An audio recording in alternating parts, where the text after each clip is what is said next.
अष्टमी के दिन कन्याओं का भोजन कराओ या नवमी के दिन कन्याओं का भोजन कराओ।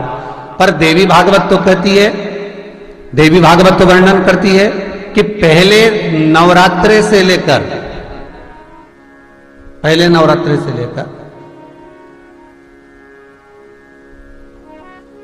नौमी तिथि तक जितने दिन देवी के होते हैं, प्रत्येक दिन में आप किसी भी दिन कन्याओं का भोजन करा सकते हो, पहली रात्रि से लेकर, पहला दिन से लेकर।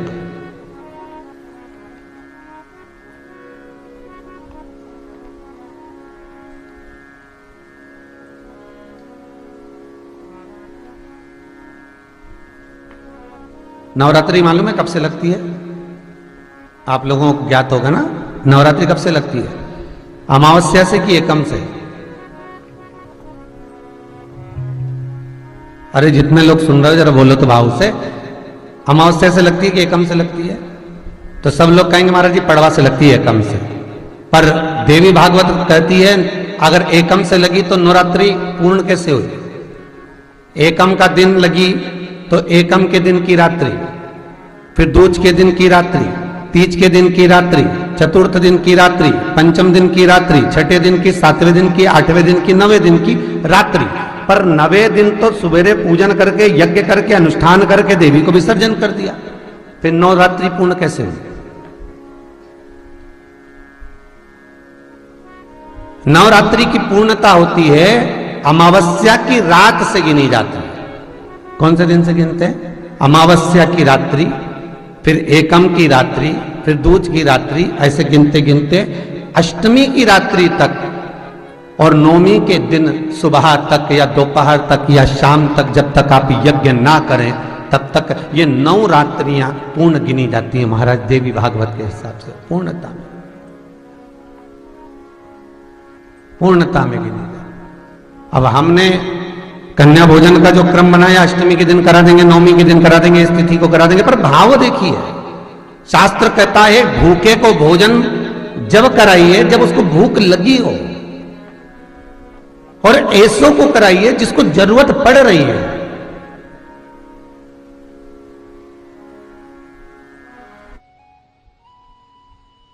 और नवरात्रि में भी देवी की आराधना का एक स्मरण का सुख है महाराज। ज्योत का विधान है, नवरात्रि में देवी की ज्योत लगती है, अखंड ज्योति लगती है, जवारे बुआए जाते हैं, कलश लगता है। ज्योत का भी विधान है। जिसके यहां दिया अखंड जलाया जाता है, अगर वो दिए की लो, दिए की बाती अगर दक्षिण दिशा की होती है तो उसके घर में साल भर में एक घात जरूर होती है।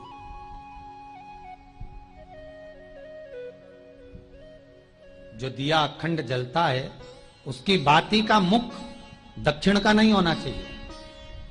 अगर आपने देवी भागवत का स्मरण कराओ, देवी भागवत को अगर सुना हो, तो देवी भागवत में स्पष्ट किया गया कि पूर्व की ओर मुख करा हुआ दिया, अर्थात पूर्व की ओर ज्योत जो जलाई जाती है वो संपदा की वृद्धि करती है।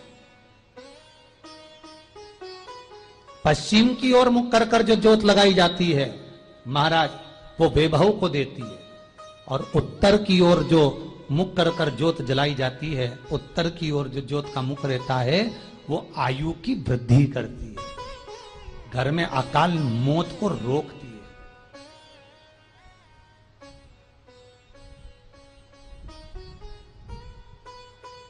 रात्रि का जो भाव तत्व है उसको भी अच्छे से समझ लेना।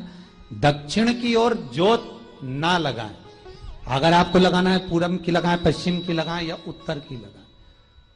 और जितने दिन महारानी जगदम्बा जगतधात्री दुर्गा भवानी, अब की बार माता जी घोड़े पर आई है। हर बार देवी बदल बदल के आती है, इस बार जो नवरात्रे आए वो घोड़े के आए। तो घोड़े पर जो देवी जी आती है वो समृद्धि को देने वाली आती है, लक्ष्मी की वृद्धि करने वाली आती है। जैसी घोड़े की रफ्तार होती है उस रफ्तार से लक्ष्मी घर में आती है। तो ये मत सोचना कि कोरोना महामारी ने हमको नीचे गिरा दिया या कोरोना महामारी ने रोक दिया, कमाई के स्रोत रोक दिए, धन रोक दिया। चिंता मत करना। मेरी मां जगत जननी दुर्गा भवानी अब की बार घोड़े पर आई है। साल भर में इतना धन दे देगी कि आपने पीछे के 4 साल में नहीं कमाया होगा। इतनी मेरी मां भंडार भर देगी। ये घोड़े पर आई है, कोई साधारण नहीं हो सकता। देवी भागवत में स्पष्ट किया गया, जब जगदम्बा मगर पर आती है उसका भाव अलग है, और जगदम्बा जब हाथी पर आती है उसका भाव अलग है, और जगदम्बा जब घोड़े पर आती है तो जगत को समृद्धिवान बना देती है, वैभव में कमी नहीं आती।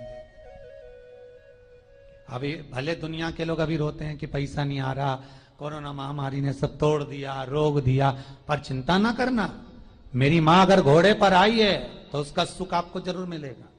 एक जरा सी मिट्टी की दुकान भी अगर आप खोल कर बैठेंगे तो चांदी और सोना के बराबर कमाएंगे, इतना धन देगी वो मारा। साधारण नहीं है मेरी माता। तात्विक सुख का आनंद देने वाली, लाभ तत्व प्रदान करने वाली। और नवरात्रि में भी अगर आपकी कोई कामना है, आपकी अगर इच्छा है, आपका मन है, तो जगत जननी की आराधना करो। पति और पत्नी में अगर क्लेश है तो जगदम्बा के मंदिर में मक्खन चढ़ाओ, प्रेम बढ़ जाएगा। आपको लगता है कि पति कोई अन्य स्त्री से लगा हुआ है या परिवार टूट रहा है, तलाक तक पहुंच गया है, तो माता के मंदिर में आप ध्वजा लगवाइए, उस ध्वजा पर मक्खन लगाकर लगवाइए, आपको लाभ मिलेगा। महाराज, यदि आपको लगता है कि बच्चे बहुत ज्यादा अपशब्द बोल रहे हैं, मुंह चला रहे हैं और प्रेम नहीं रख रहे, तो माता के मंदिर में लाल पुष्प, लाल चंदन और लाल चूड़ी मां को समर्पित करिए, प्रेम बढ़ेगा। बच्चा कभी आप जी से कम नहीं बोलेगा, प्रेम की भाषा निकलेगी मुंह से। मां जगत जननी की आराधना, जगदम्बा की उपासना। नवरात्रे में 9 दिन में से कोई एक दिन ऐसा ले लो जिस दिन कन्याओं का भोजन कराओ, साथ में उनको लाल चुनरी ओढ़ाओ या कोई लाल वस्त्र, लाल पूजन की सामग्री उनको दो, सुख मिलेगा, आनंद आएगा। या चैत्र नवरात्रे में, शरदीय नवरात्रे में, आषाढ़ी नवरात्रे में,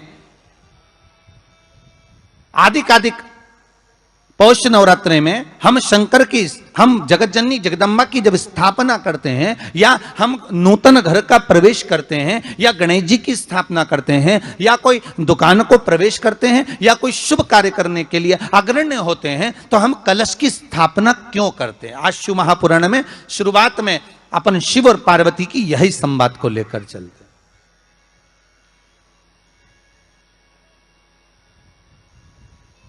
आखिर कलश में ऐसा क्या है?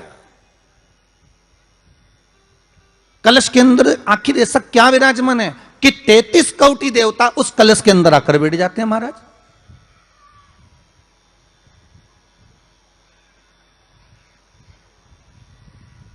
आप कोई यज्ञ करने जा रहे हो, आप कोई पोथी पुराण करने जा रहे हो, आप कोई अच्छा कार्य करने जा रहे हो, तो ब्राह्मण देवता कह देते कलश की स्थापना होगी, कलश की शोभा यात्रा निकलेगी, कलश यात्रा निकलेगी, कलश विराजमान होगा।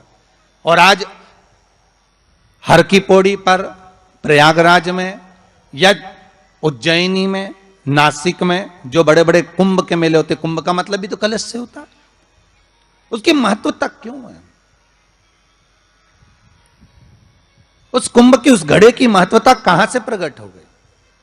शिव महापुराण की कथा कहती है महाराज, भगवान औघड़दानी शंकर स्वयं आद्य शक्ति जगदम्बा से कहते हैं कि जगदम्बा तू क्या चाहती है बोल। तो जगत जननी जगदम्बा कहती है कि जहां मैं हूं वहां शंकर है, ये आपने कह दिया, पर जहां शंकर है वहां पार्वती का होना जरूरी है। उसके लिए सिद्ध करने के लिए एक स्थान ऐसा बनाया जाए जहां पर शंकर विराजमान है और शंकर के साथ पार्वती विराजमान है। तो शिव जी ने कहा, पार्वती उसके लिए मैं तुझे एक सुंदर कलश का निर्माण कर देता हूं। दुनिया का रचनाकार, दुनिया की रचना करने वाले महाराज, संपूर्ण ब्रह्मांड की रचना करने वाले, जिनको भगवान शिव ने स्वयं ब्रह्मदेव से कहा है कि ब्रह्मा जी तुम सृष्टि खंड को आगे बढ़ाइए, सृष्टि की रचना करिए। और आज ही के दिन, यही चैत्रीय प्रतिपदा के दिन, यही इसको कहते हैं नया संवत्सर, नया वर्ष, हिंदू धर्म में क्यों कहा जाता है? आज ही के दिन ब्रह्मा जी ने महाराज सृष्टि की रचना करना प्रारंभ करा था। आज ही के दिन भगवान शिव और ब्रह्मा का संवाद हुआ था। सीधे भगवान शंकर ब्रह्मदेव के पास जाकर बोले थे, हे ब्रह्मदेव, आप सृष्टि की रचना करिए। तो ब्रह्मा जी ने पूछा था, सारे नक्षत्र आपने बनाए, सारे दिन आपने बनाए, सारी घड़ियां आपने बनाई, सारा पल आपने बनाया, मनुष्य की श्वास गिनती काउंटिंग अर्थात मनुष्य के शरीर की रोमावली ये सब आपने निश्चित करी है।